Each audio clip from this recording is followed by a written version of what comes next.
Meeting, setting up your meeting for Facebook Live, and we should be good. Let me have a little peek. Yes. All right. My smartphone says we're live. How you Sweet. doing, Ethan? Pretty good. How are you, Mike? I'm tired, dude. I've been teaching all day. Have you? My day, let me describe my teaching day. My teaching days are pretty wacky. Um, they today it started with a little like a 10 or 11-year-old boy who is a local boy who came, local homeschool boy. He came for his in-person guitar lesson.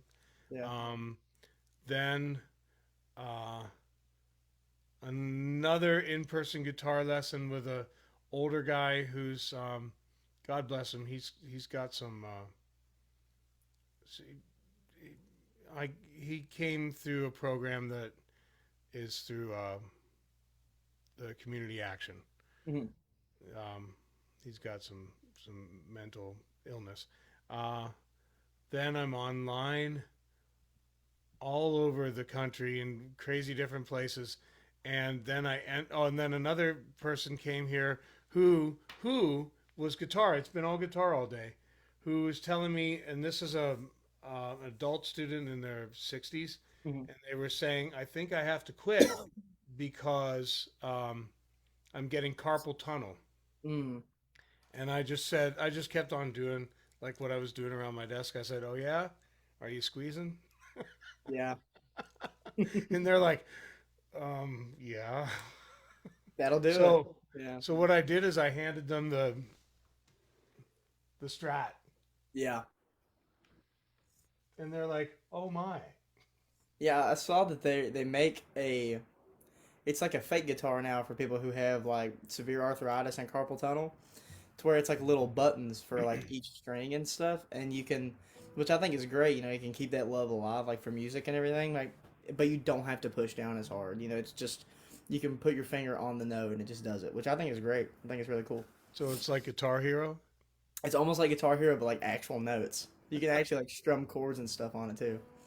Well, that's very cool. So Yeah. then my last, it really isn't a lesson, but I do get paid for my time doing it.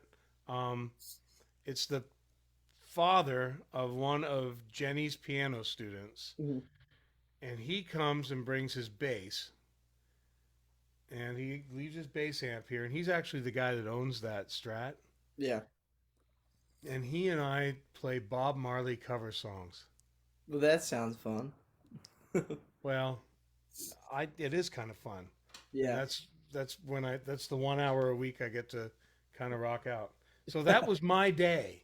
That's the Well, standard day in Mike's studio. well, cool. My day consisted of cleaning up after all this storm stuff. How was it over at your place? Luckily we got power back later last night. Um, but the surrounding areas can really use donations and thoughts and prayers and stuff. We just had some debris. Luckily, where everything's still intact and we just went without power. So yeah, but those other areas, Eastern Tennessee and all that stuff, man, they got hit really hard. So Yeah, it's pretty bad. So they sure did. And yeah. our friends in Asheville.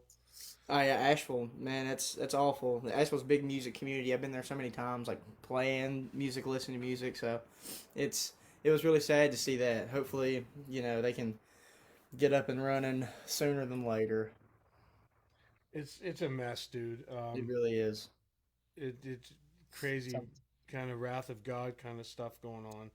Yeah, it's unfortunate. It really is. Uh, but the music community people like Rudy Cortez that we played with on Tuesday night. He's in Yeah. Asheville. Hmm. He's I've been in touch with him, and he's been like telling me that the community of musicians around Asheville is just all pitching in, helping each other Yeah, out. that's what you got to do. Yeah. Um, I have links on the Mike Mitchell Band page Hmm. of credible, vetted places to send donations. Yeah. Um, one place I always know is rock solid is my church. Yeah. Uh, so there's a link on the Mike Mitchell band page Yeah. for my church to, they're taking donations, and Yeah. we'll be mobilizing as soon as they let people know what needs, and other people can drive down there and help with the cleanup. Yeah. So, where should we start with guitar? Where should we start, my friend? Should we start with bluegrass rhythm guitar? I think that's a great place to start. It's very, I think it's the most important thing for a bluegrass guitarist is the rhythm. I really do. And it's something that I've really worked a lot at trying to get down because there's so many different approaches to it. Um, it's a beast, that's for sure. Trying to do all of that bluegrass rhythm. There's many different approaches. You have like the basic approach, then you have the more Tony Rice, then you have like a driving approach. So yeah, wherever you want to start with that, I'm happy to talk about. Well, you know me, I like to start at the beginning of things. Yeah. How about the basic approach? So the basics. So for me, everybody talks about the like the boom chuck rhythm, the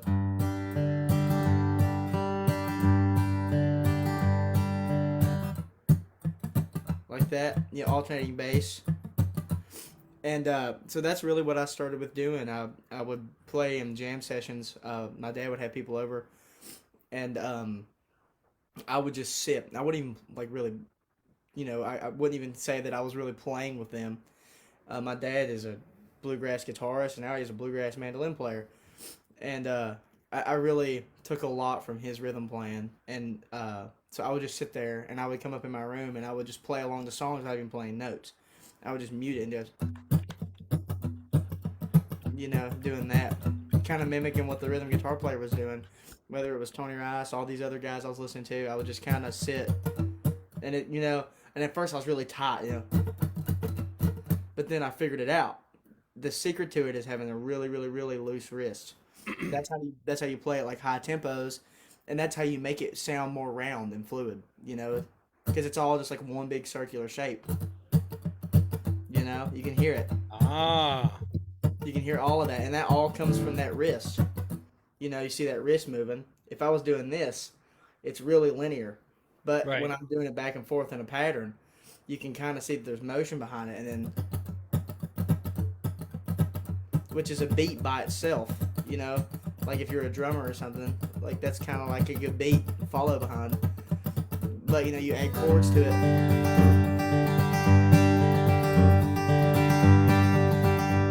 and when you have that loose wrist, you can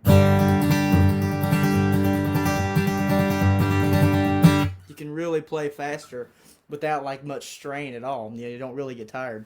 So that's one thing that I would practice a lot of is the alternating bass. You know, May I? May I? yeah, of course. It's a it's hard to master. I'm not a master of it or anything like that. But I did work a lot. I recently started playing lead. Like not too long ago. Well, Junior, you're getting there, dude. Yeah, I'm getting there. Hopefully.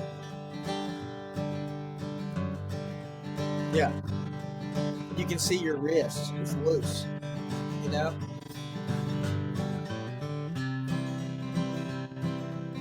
Now, I'm not going to try and do it that double time thing that you just did. Oh, that really fast stuff. Yeah. That's why I pay you. I don't see.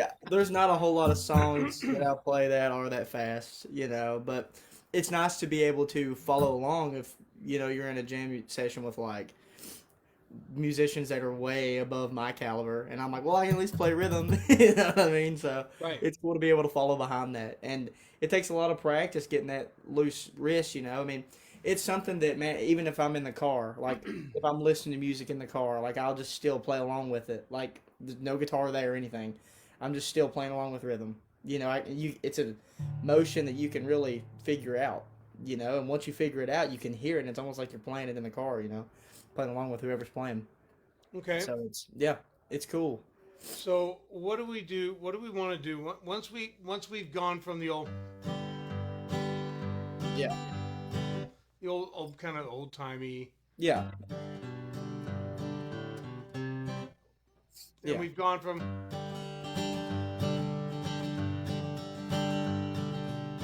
right? Yeah. Did I get it right? Yeah. What do we want to do with the left hand? I know we've got a hammer from 2 to 3. Yeah. Wait, there's a difference there. Is it? That's not really it, is it? No, it's more like a.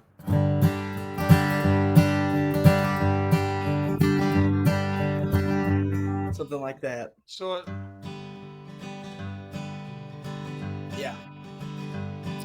so are you? And this is something that I've asked you, just for anybody, anybody watching and getting into Yeah. this. Are you being careful about which strings you're plucking in that middle section? It really depends on the song. Um, I'll give you an example. So I was playing along with this song today, and there's a real emphasis. So the chord progression is like, and then I'm just kind of hammering it. And when it goes to that A chord, there's like an emphasis on the A chord. So I'll be like.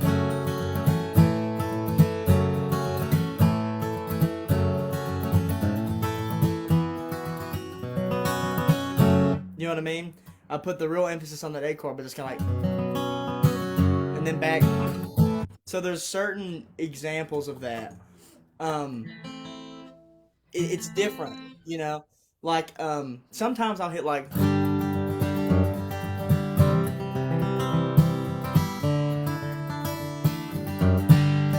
Usually when I'm on like the home chord, I don't really pay too much attention on it. But if I go like the 4.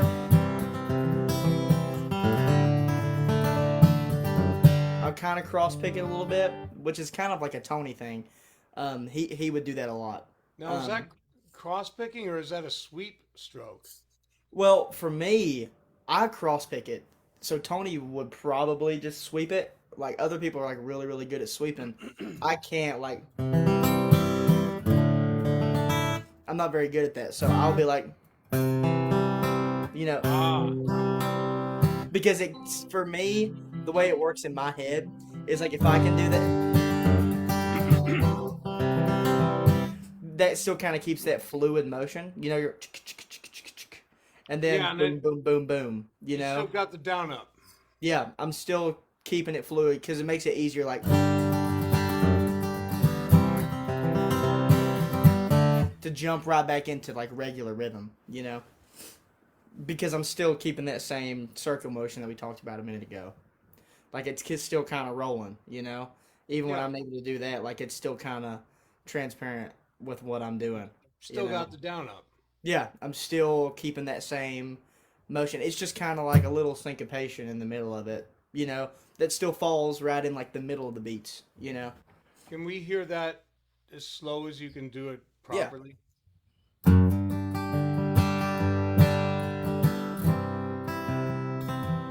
Well.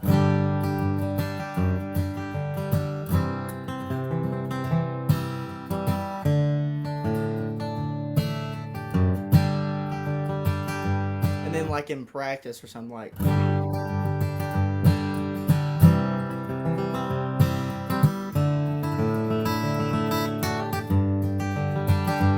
You know what I mean? Cool. Yeah. All right. Now, what do we need to be doing when we're doing this basic bluegrass rhythm? What Yeah. do we need to be doing with the left hand? So, left hand, I'm also going to give a shout out to Tone Slabs for hooking me up with this awesome pick this week at IBMA. They're great picks, guys. Go check them out. But so my left hand, my right hand is completely, you know, fluid. And if I'm doing a fluid rhythm, that's all I'm focusing on is staying on beat. That's with the right hand.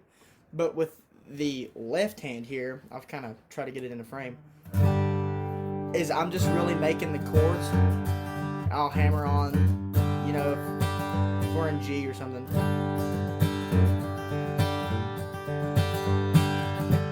I'm just really making the chords.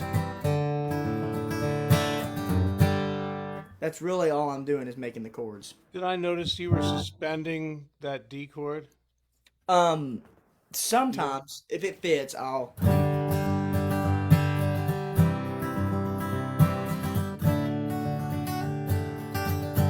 And the reason I'll do that is because it kind of walks you right back into the one chord.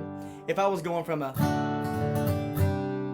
like that C ah, suspended, it would work too. But if I was going like,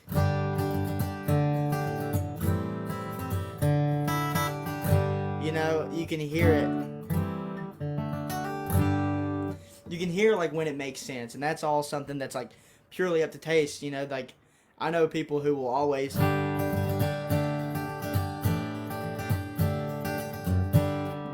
leave it there. I don't do that. I most of the time I'll leave this open. Actually, that E string, just let it ring out, and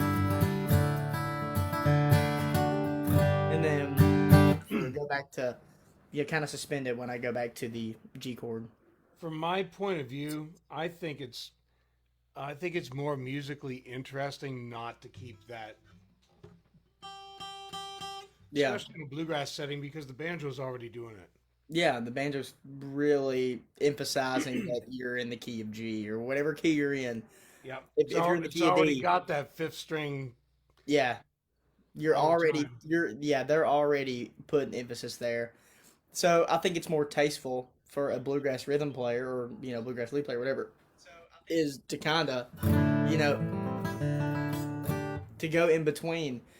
I mean, there's sometimes when that suspended really like there needs to be emphasis on the suspended. You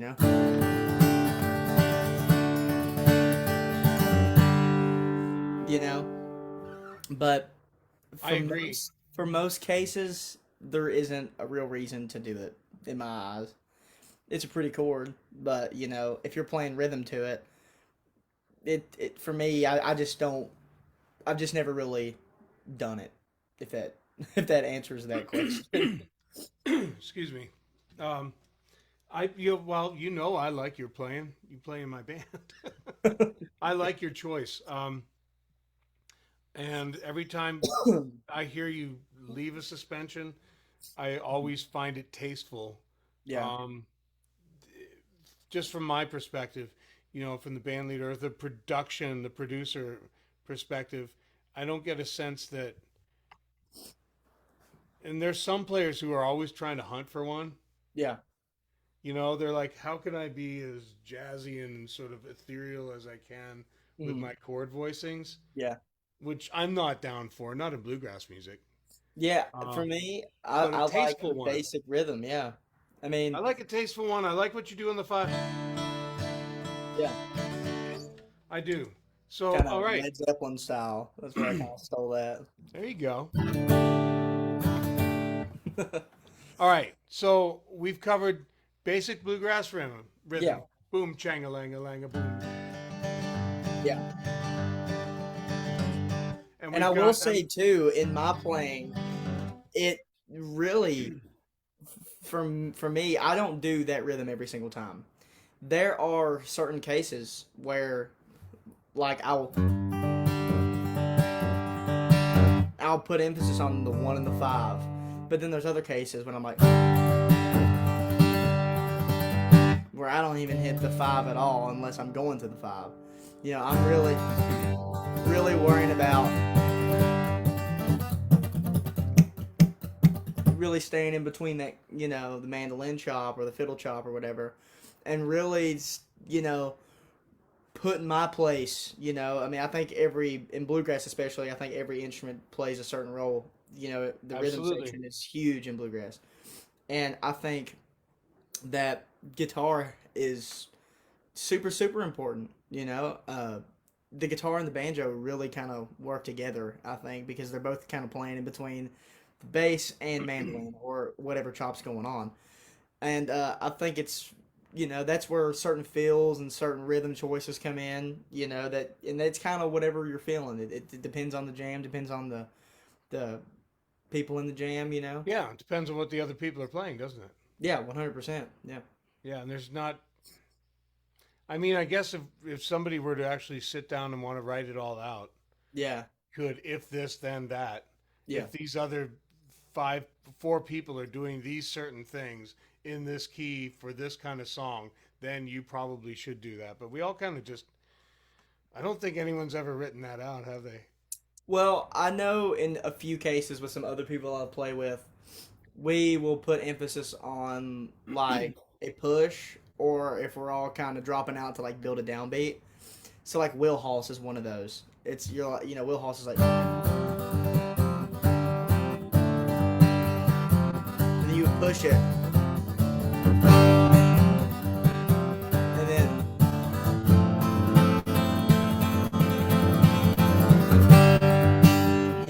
that stuff can be written out, or it could just be like audibly heard. If I start doing that, that's kind of a sign of everybody like, okay, this is almost like a build, like we're really building to that, and everybody can kind of crash on that.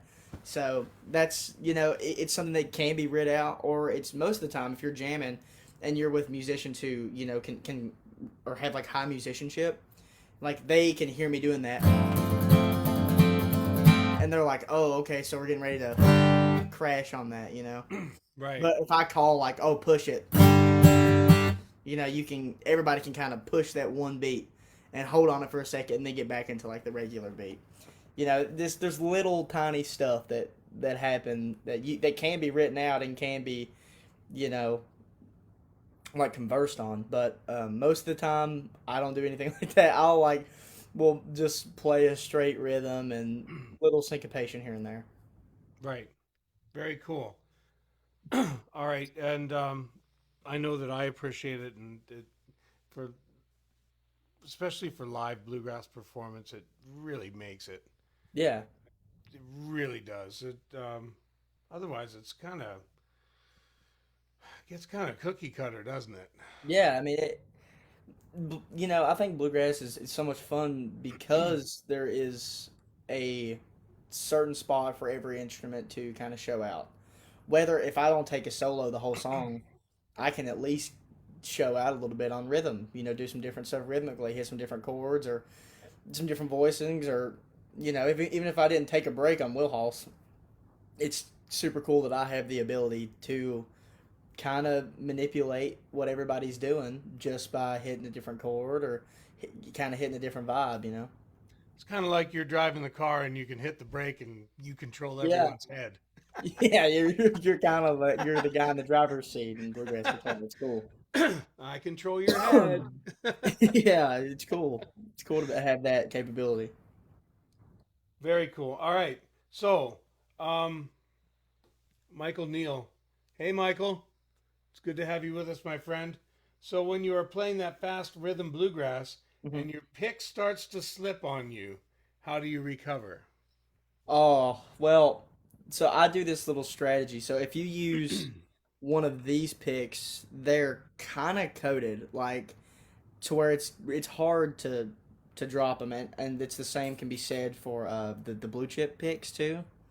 They're similar. They're yeah. So they're very it's really easy to hold on to these things. But what I've figured out is the tighter you hold it, the more easy it is to drop it. So what I do is I really keep like a loose hold, and I just let my wrist do most of the work. And because if you have that tight, if I'm holding the pick tight and I'm doing this tight, it's gonna be so much easier for this thing to fall over my thumb. But if I'm keeping it low, letting it glide over the strings, it doesn't really happen as often. It happens more on like lead or something than rhythm.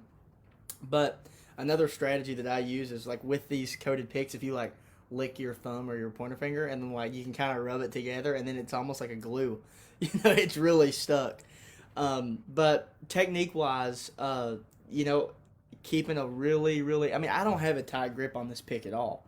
It's super, super loose, and it allows me to kind of move it because I use my thumb a lot when I play, like doing like a lot of thumb work. So I'm able to kind of move these around, and I can flip it, anything like that. But keeping it like a low grip but a lot of wrist movement really helps a lot. With the rhythm playing. If you can just kind of keep that, I would practice that like just letting the pick rest right here, and then barely laying your thumb on it, just like a normal kind of pick grip, and then just doing that right there. If you do that right there, then there's no string contact. It makes it feel a lot more comfortable, you know. One thing I like to show beginners, not that I think there's any beginners here with us this evening, but I like to show them this, Yeah, right? yeah, And then I also like to describe it as let the string move your pick instead yeah, of the pick moving your string. yeah. I like that. Yeah, mine is like that too. Mine is like really. This is the grip that I have when I'm playing rhythm right here. I'll like hold it exactly. You can see like one little tiny pull up. I mean, I can lift my whole thumb. Like it can fall out at any time. But if you have like the coordination in your wrist, that's like really not a major concern, honestly, because it almost just like feels fluid. Like it feels natural to you. You're not having to worry about it falling off or anything like that. And so, just to get really specific, now we've described how you can keep it from falling, Yeah. but if it does fall, Hmm. how do you recover?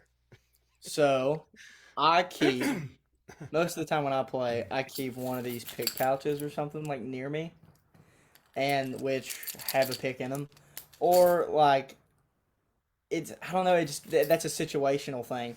If I was on stage and like if I was in the middle of a break, I don't know what I would do. I'd kind of crumble because I can't finger pick at all. But if it's rhythm or something like that, I usually have one on me, and then I can just kind of like it's that same motion. You're just not having to pick. Just act like you got to pick, and then you can do that till the end of the song, or you can just step back, grab your pick out of your pocket or pick pouch or whatever you have, and just go right back into it. And some people, not really grassers, but some people in the like the rock or the folk uh, kind of bands, they keep those little sticky pick holders that hold like a cartridge, Yeah, and they stick them onto their mic stand or a yeah, little clippy thing with picks because well that's because they're dropping their picks all night though, yeah. and we don't. Well, But the thing is their picks cost like 5 cents, and ours are right, like $40, $30 yeah, sometimes. yeah, So I it's a lot always have cheaper. an extra on me, no matter like if it's in a pocket or if it's in this pocket or in a pouch or something. I always have one on me. I've seen people will wedge them up here where I have my capo on. I can't really wedge it up there, but I always have one in my pocket or something just in case because you don't know. It's not what I'm thinking about. Like I'm not nervous that it's gonna drop, but it could at any time. I could just make a technique mistake, something in the middle of a song, and then there it goes. But I always have one on me just in case. You know, you never know. I remember one night we were at it was freezing cold. It was our first show this year. We were up in Ohio. Do you remember that? Oh yeah, I dropped one there, didn't I? And then sometimes if you're lucky, you have a bandmate that just reaches into their pocket and goes Yeah, like that's what this. our mandolin player Jeff. He actually just had one on standby. He had one in his pocket, Yep. and before I could even reach for my pick in the floor or my other pick, because I was just gonna fake it, act like I had a pick. But he reached one over to me, and it was like seamless. I was like this, I grabbed it and just started playing again, then picked it up after the song. So if you have a nice bandmate, that might help too. Yeah, an aware bandmate who's got his ears on. Yeah, By the way, it's Jeff's birthday. Happy yeah. birthday, Happy Stash. birthday, Jeff. We love you, dude. Uh, I'd say we miss you, but we spent the entire week together just last week. So Yeah, we're happy to get rid of you. Actually, we're happy you're glad not here. glad you're in Nashville. All right, so and yeah, anyone else who's got questions, please fire them away on the chat board. So I wanted to ask you.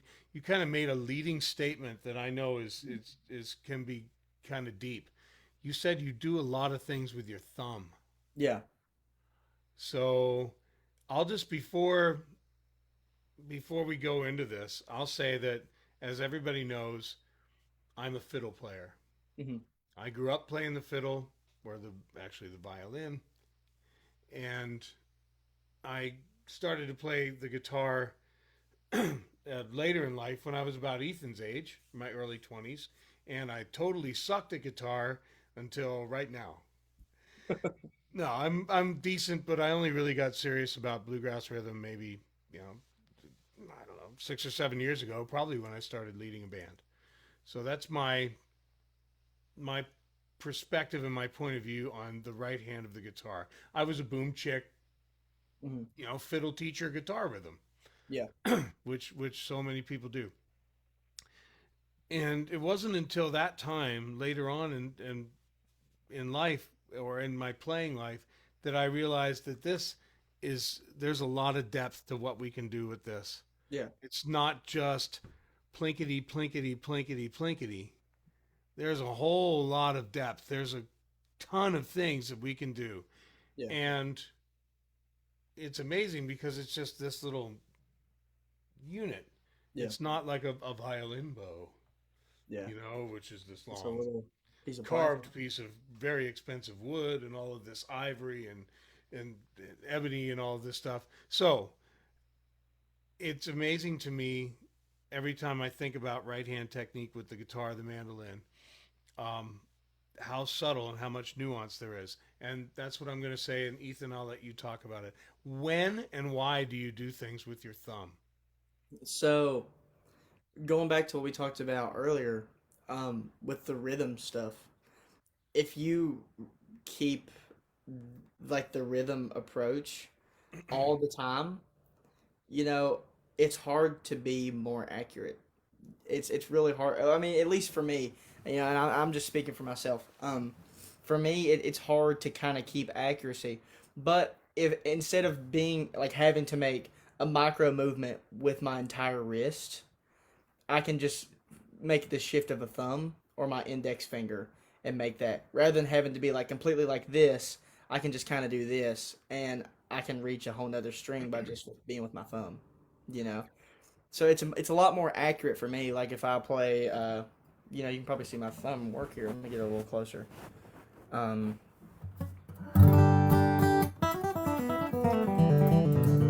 I think you can probably see.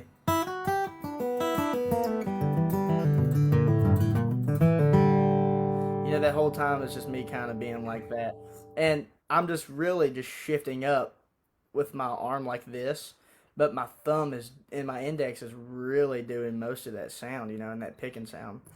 And that's just to be more accurate for me because I just that's just how I figured it. That's just what works for me.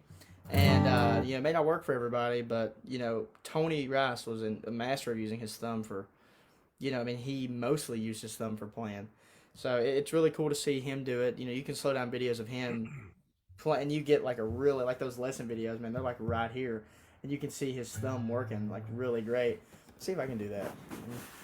That'll if this will work here.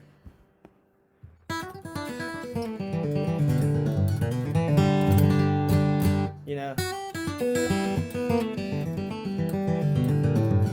you can really see my thumb and index doing a lot of that heavy lifting for me. Very cool. All right, now, so you're moving your thumb, you're Mhm. moving your thumb knuckle, Yeah, like so, to change the angle of the plectrum, yeah, right? yeah. Yeah, I'm a total nerd. I say the word plectrum. Um, Pick, pick. pick. Uh, now, how about for volume? Um, I don't know. I've never really thought about it. Um, I've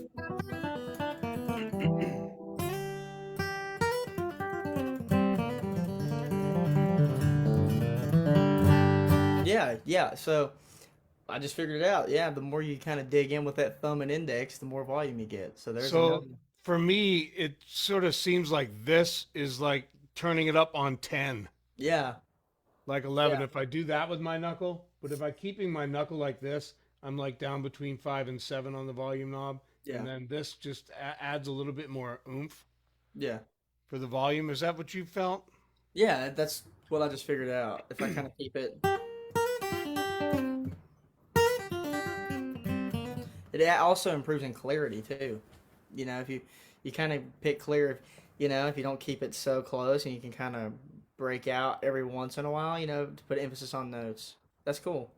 Never really thought about it like that. I just know that I'll just do that on a whim. I'll just move my thumb and index. So Well, we're all in this together, aren't we? yeah, you Um, taught me something new. the next thing, well, it's I just passed on something I learned from somebody else. Um, the next thing I wanted to ask about the pick is that a lot of people don't really get into the fact that there's a round side Hmm. and a pointy side, Hmm. and actually two shapes of pointy side, right? Yeah, And not on my picks. My picks are all kind of. See, this is my blue chip that I have. yeah, I would say it's more rounded, and this may. I don't know if it was this rounded when I got it, but it's definitely this rounded now from all the times I played it. And this is that new tone slab that I got, and it is also, if I can kind of get it there, it's almost pointier on every side. I know some companies will make one that's rounded, and why? I've tried a few that are rounded, and what I figured out Like is the this one. rounded really gives you that soft, yeah, it kind of gives you that softer type of tone. It's really great for rhythm stuff. The rounded edges, it's really great for rhythm. Um, for lead, I tend to lean towards the pointy side. I think where I hold my pick most of the time, like this is my normal pick grip right here. That just gives me, I mean, that it gives me that much room, and that the pointy part is really where my attack comes in, and I think it gives me like more accuracy for me. But if I had one that was rounded, I think it would be great for rhythm. That way your rhythm's not so harsh. There's not like a pick sound all the time. It's more like through the strings rather than each string. That's what I found trying those picks out. So and if you're using a blue chip, they denote it by using an R at the Yeah. end of the like tri point one R means it's got one rounded side of it, right? I think that's what that means. That R. Maybe. So if I'm using the R, I'm going to get less clicking Yeah. on my rhythm strum. Yeah, that's what for my playing specifically, like I tried them out not too long ago. They were at Galax. The blue chip guys were there, and they had a few of those rounded edges, and I'd never tried one. And so for me, I don't know. I'm pretty consistent with which side of the pick that I use. I really will put my thumb in the. I mean, this pick right here, I've had it for years, and honestly, I can feel like the middle of this pick has been worn in for my thumb, and it's really easy for blue chips. So I most of the time will hold the pick exactly like that, and that's where I'm gonna start playing. That's every time. So once this edge gets too rounded out, I'll switch and I'll use that edge. Once this one gets more rounded out, I'll use that edge. Um, it just all depends on the pick. This one right here, where it's a brand new one, it's still got a lot of wear on one side, and this is mostly I'll be able to feel hopefully the side that I use the most. And that's just kind of like a feeling thing for me, you know. Yeah, I was the same with my tortoise shell. Yeah. Um, and I almost, I moved it around as needed, Hmm. Yeah. kind of thing, You and kind of also Yeah, tucked it just into two switching fingers. sides. Switching sides. It gives you a different sound, And everyone I've noticed on tortoise shells, like every side sounds different, which is really cool. To get that, if you play one side a lot, it's a lot of like maintaining and caring for tortoise shells. Um, so the tortoise that I have, I know there's a soft side, and then there's a side that like I don't use that much. So if I'm playing rhythm, I'll mostly stick to that soft side. But if I switch to lead, we'll just flip it over and just start playing something, then flip it back like sleight of hand, like a magician would. Just kind of like that. Yeah, it's an illusion. You would never know that I did it. Very cool. All right, so I'm thinking that we're 42 minutes in, so let's stay with the right hand, and Yeah. let's make this. There's not nearly enough time to start talking about the left hand right now. Mhm. Right Right now. now. So how about volume wise? where you strike the string. And I've got a cool thing about the rosette that I'll share here in a moment. But Okay. where do you live in relationship to the sound hole for rhythm and for lead? So I think it honestly is different. I think there's a sweet spot on every guitar that's different. Um, it's just kind of finding it where it's at. So for me, it's kind of natural for me. Like I will just lay my arm down, and this is the sweet spot. It's right behind the sound hole. You know, you can hear different sounds. If I play up here, everything's gonna ring out a lot, and it's kind of gonna be, it's gonna sound a little messy. It's also a little uncomfortable to reach Muddy. that far. Yeah. So what I do is I kind of, you can see I've kind of worn it in on this guitar, like where I usually keep my arm. So it goes right around here, right where my elbow kind of lays in, and I'm able to play right here. You don't want to play too far back because you're not going to get enough. You don't want to play too far up because it's going to be too much. There's a sweet spot that's right in the middle of your sound hole, and right like an inch from your bridge. If you go up right there in the middle of that, right here is where I usually play, and that's where I'll play lead at too.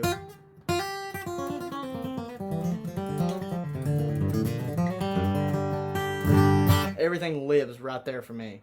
And most of the guitars that I've played, it's somewhere in this area. You know, it's going to be right there. That's where I kind of stay at.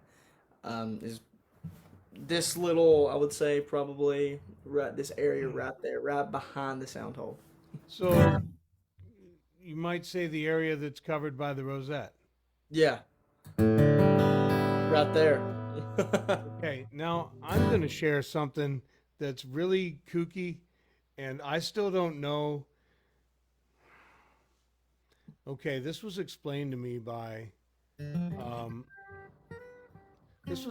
to me by a jazz guitar professor from a retired guy. His name is David Oakes.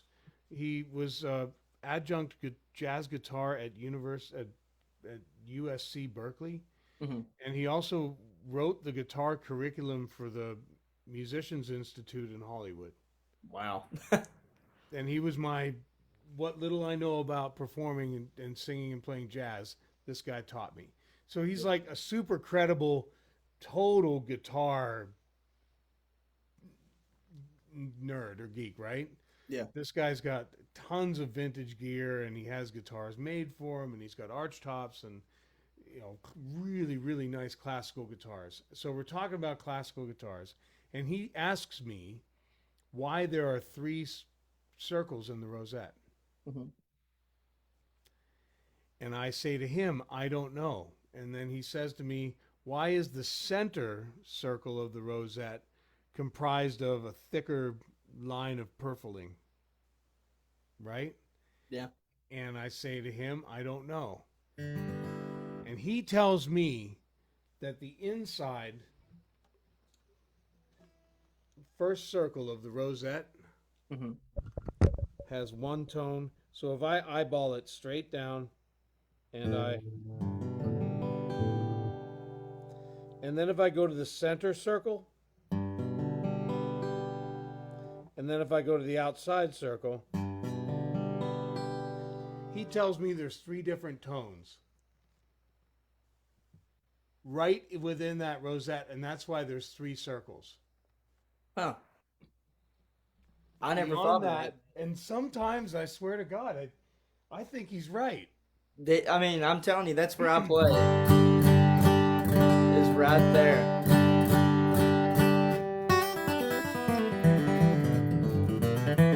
Even when I'm playing like lead, it's in that line, you know. So he may be onto something. Yeah, It may I've have never cracked the looked it up. acoustic guitar tone. I've never looked it up. I've never researched it. Some things I'd like to be kind of whatever, like legend or whatever, like urban legend. Yeah, I don't funky, want to yeah. find out. Yeah. I do Well, I want to know that shout that's out. where I play. And I play right there in that area. So You, if you guys have acoustic guitar and you're playing along at home, the rosette is right there. And if you eyeball it down, that middle part right there, the thick part, is usually that's where I'm playing. The rhythm.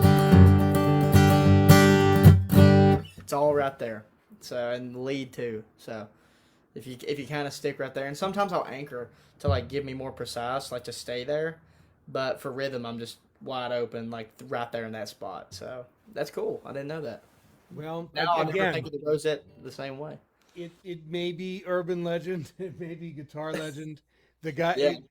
David Oakes, he might have just been pulling my leg. I don't know.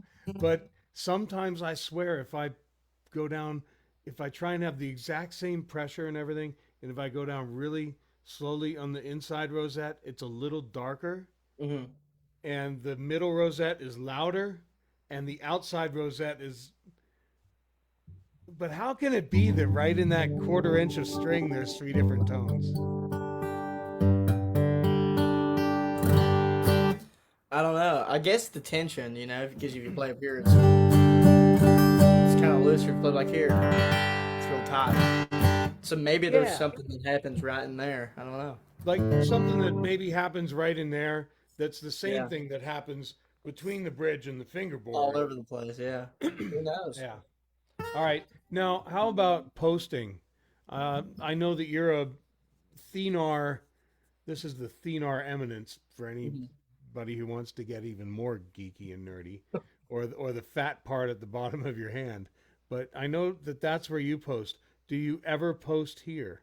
Yeah, it's honestly, I don't even know when or why I change it, but sometimes I will do both. So,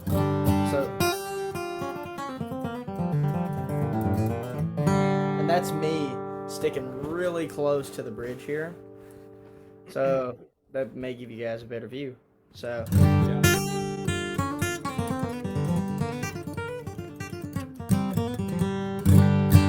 that kind of keeps me there.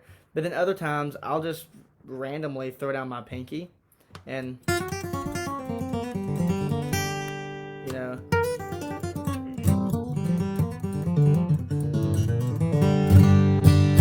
the pinky really helps when you get like when you're about to be done because it's almost like a spring. You can kind of spring up using that pinky. This isn't the best view, but like you know.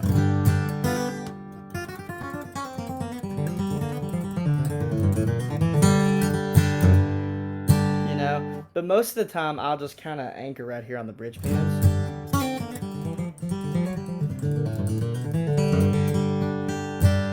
And even like in licks between rhythm, I'll plank like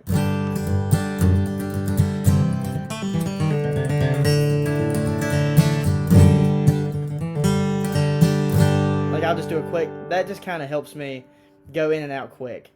It's just kind of like posting right here and then back into rhythm. You know, being able to kind of like stay accurate there. But then other times, like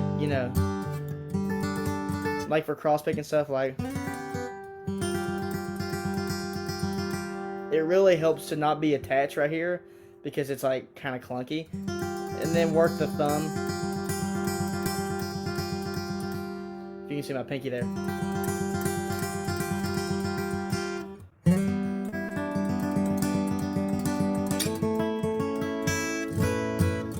Hey, Ethan, I Yeah. noticed in that cross picking, there's something I want to point out. I Yeah. noticed that you're doing a lot of flexing with your index, a Hmm. lot. Yeah. It almost looked like you were getting some string with that fingernail, like a little claw hammer action or something. Oh Can yeah. you speak to that? Can you? So if I do it really slow,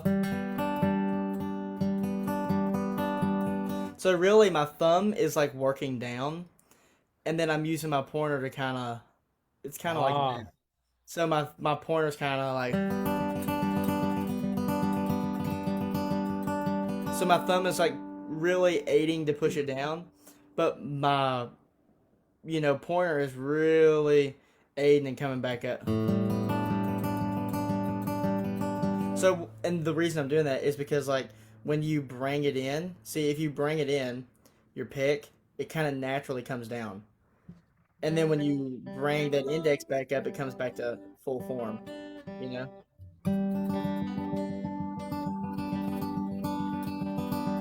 And I'm still like really doing like this, you know.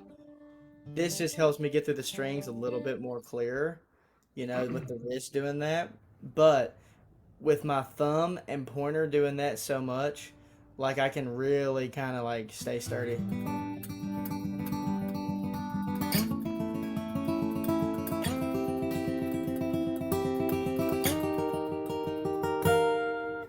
So, uh, was that a cross or was that a three sweep and an up? Uh, that was so when I cross pick, it's two down, one up every single time. So you sweep two down and one up. Yeah, and that's just all with that thumb movement, you know, because the up helps me come up.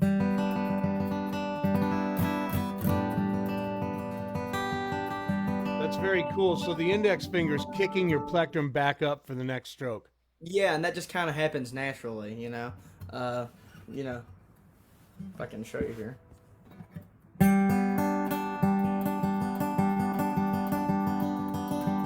And I'm not resting on anything, but like my pinky is anchored.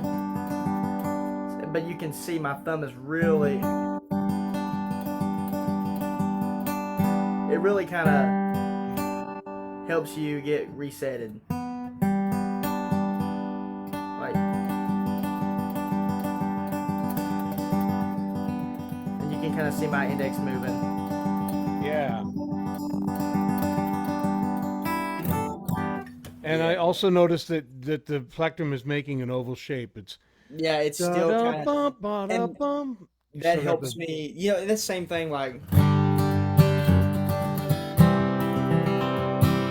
yeah, like going back to what we talked to the little.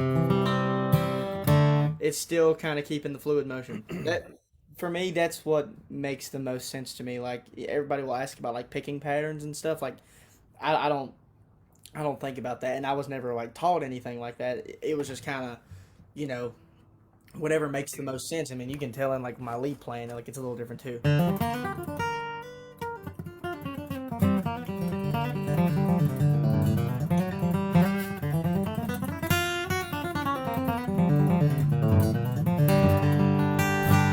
It's all just kind of dependent on what these are doing, you know. I don't really think about it. I more so think about the notes, you know, and the approach to hitting the notes and hitting those in time, and doing that. Just kind of whatever the melody is in my head, just kind of hitting that. all right. Fantastic. All really, really good things. So, and I'm going to record this just a little bit hmm so that I can repost this part. I'm your old pal Mike Mitchell here with what I hope is going to be a regular Tuesday night webinar here for Floyd Music School and the Mike Mitchell Band. Ethan Ratliff, who's an in demand uh, guitar sideman in Nashville. He's also an in demand guitar sideman right here at Mike Mitchell Band. Carson Peters. Um, who else in bluegrass? Who in bluegrass is it? Mike Mitchell Band and Carson Peters, pretty much, right? Yeah, and Addie Levy, I play for her too. And I think Addie we're Levy. playing this weekend, and if you're in Virginia, we're playing in Saltville, Virginia, on Saturday, and then Saturday night we're playing in Rocky Mount, Virginia. You know, right Nice. down below Roanoke. So At the Harvester. I'm not really too for sure. I just know it's in Rocky Mount. All right, So good. So yeah, there you go. Now um, that's credibility enough where we come from. I want to let everybody know that I'm also going to be posting this whole video on YouTube, Floyd Music School's YouTube channel, so that people who are interested in watching Ethan in slow mo can slow mo Ethan's right hand yeah, and watch what he's doing in slow motion. I want to mention that Ethan is accepting students. You can contact Floyd Music School, or you can find Ethan on your own. yeah, And I recommend that Ethan charge the same thing I charge, which is $60 an hour and $35 a half an hour. Not a penny less, because his insight and skill and experience, despite his young age, is well worth it. And there, I said that out loud. Um, and in closing, Ethan, can you pick us a tune? Yeah. I'll do. And can you pull the screen down just a little Yeah, bit? of course. I'll give you guys a better view too. Hopefully. Is that better? Perfect, dude. Okay, I'll do like Big Mon in G. Hey, you've heard me say this. Don't play it too fast. Yeah, I won't. Take it easy on the old man.